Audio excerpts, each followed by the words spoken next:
C'est bien. Voilà, M. Lessard, c'est démarré.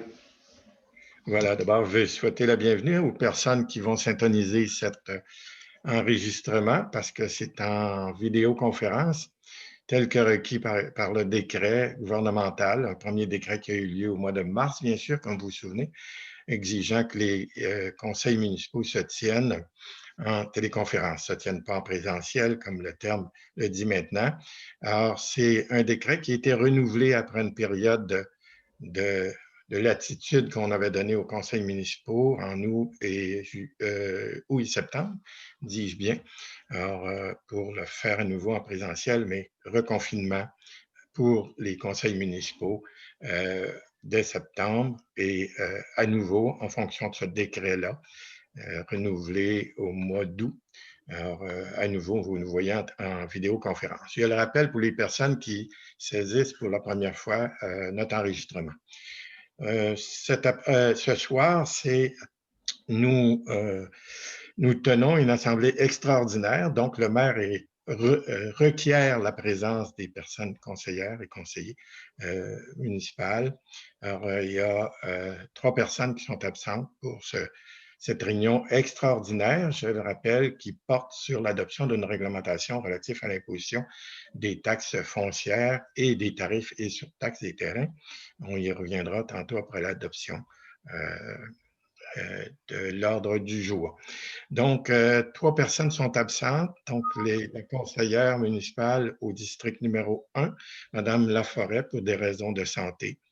Alors, M. Vizina, qui est au district numéro 3, qui est requis par son travail, qui est dans le milieu, je dirais, de l'enfance. Et M. aussi Émile, voyons donc, pas Riel, mais Henry. comment? Émile Henry. Parce que j'ai un ami qui s'appelle Émile Riel, puis j'avais ça en tête.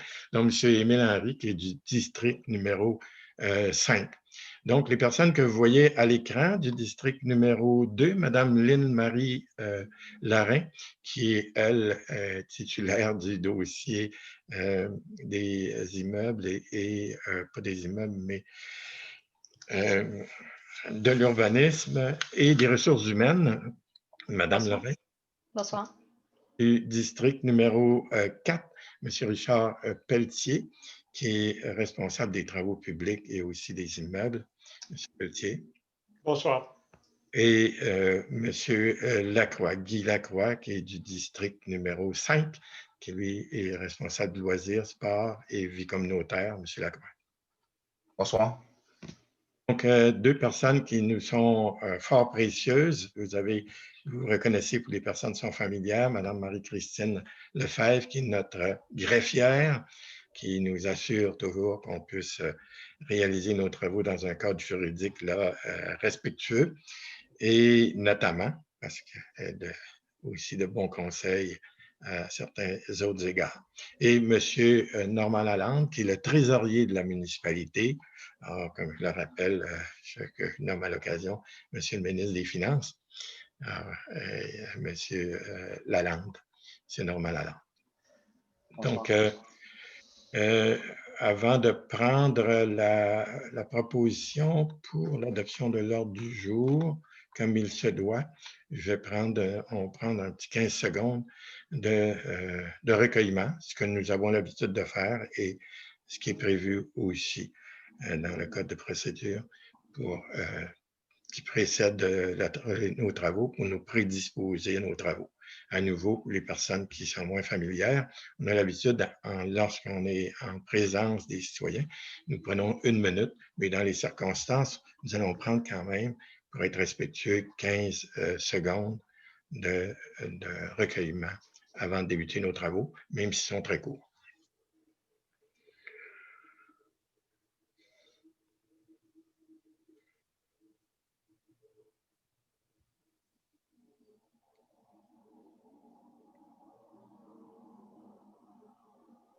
Merci.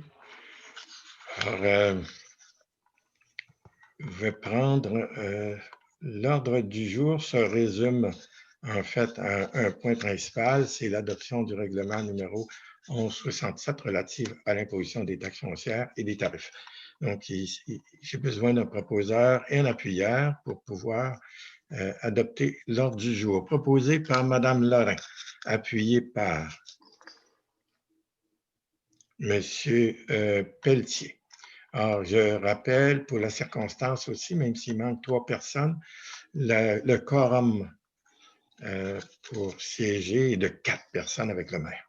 Donc, nous avons le strict quorum présentement, ce qui est la première fois en 3 ans là, où nous sommes, nous, au Conseil. Donc, pour la présentation du point principal qui est à l'ordre du jour, c'est l'adoption du règlement 1167, comme je le disais, relatif à l'imposition de taxes foncières et tarifs et surtaxes sur les terrains vagues.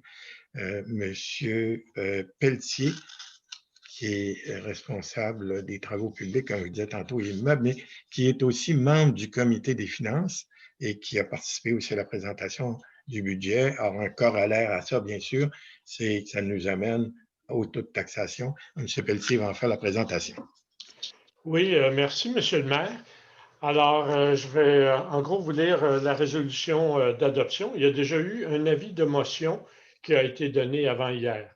Alors, considérant que tous les membres du Conseil présent déclarent avoir reçu au moins 72 heures avant la présente séance le règlement 1167, considérant qu'un avis de motion a été donné et qu'un projet de règlement a été présenté et déposé lors de la séance extraordinaire tenue le 14 décembre 2020, soit lundi soir, qui était l'adoption du budget comme tel. Alors, je propose, et je vais vous dire 2 mots sur le règlement tout de suite après, là, je vais lire la résolution. Donc, alors, je propose d'adopter le règlement 1167 relatif à l'imposition des taxes foncières et des tarifs de la surtaxe sur les terrains vagues situés dans le secteur défini à la loi concernant la ville de Saint-Basile-le-Grand de 1999, ainsi que la tarification pour le financement des biens et services de la ville de Saint-Basile-le-Grand pour l'année 2021. On a présenté très sommairement le règlement en question lors de l'avis de motion. On comprend que le règlement est composé de 18 pages avec plein de tarifs. Sachez que ce qui a été modifié, ce sont les taux de taxation pour refléter le budget adopté, et également des tarifs comme l'eau, les déchets, des choses comme ça, qui sont également reflétés dans le budget. Alors, on vous invite, si vous voulez prendre connaissance détaillée, à aller sur le site web. Le règlement est disponible. Vous pouvez en faire la lecture détaillée. Et on vous invite, bien sûr, à prendre connaissance du budget qui va vous expliquer, en gros, les changements apportés à la tarification. Donc, je propose d'adopter le règlement en question. Proposé par M. Pelletier, appuyé par M. Lacroix. Donc, c'est adopté. Je réitère l'invitation qui est faite par M. Pelletier à l'effet de pouvoir vous informer plus en détail sur ces mesures-là. Vous pouvez effectivement aller sur le site web de la municipalité. Donc, invitation aussi, à nouveau, pour les personnes qui ont des observations à faire au conseil municipal, des questions à poser, tant sur le budget ou sur d'autres sujets aussi. Le prochain conseil municipal a lieu le 18 janvier.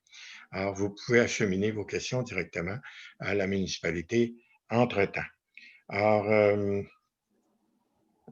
je réitère aussi nos bons voeux, les voeux du Conseil pour tous les citoyens et citoyennes de Saint-Basile-le-Grand et tous ceux qui vont syntoniser cette vidéo aujourd'hui, nos meilleurs voeux, bien sûr, de santé et en premier lieu, et une invitation à respecter les consignes.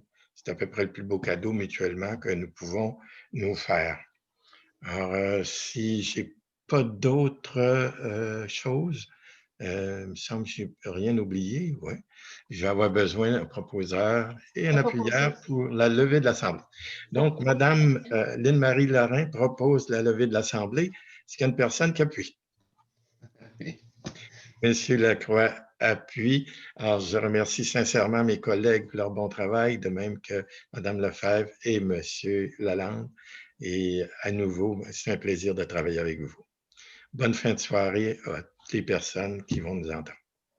À bientôt. Merci. Au Au revoir. revoir.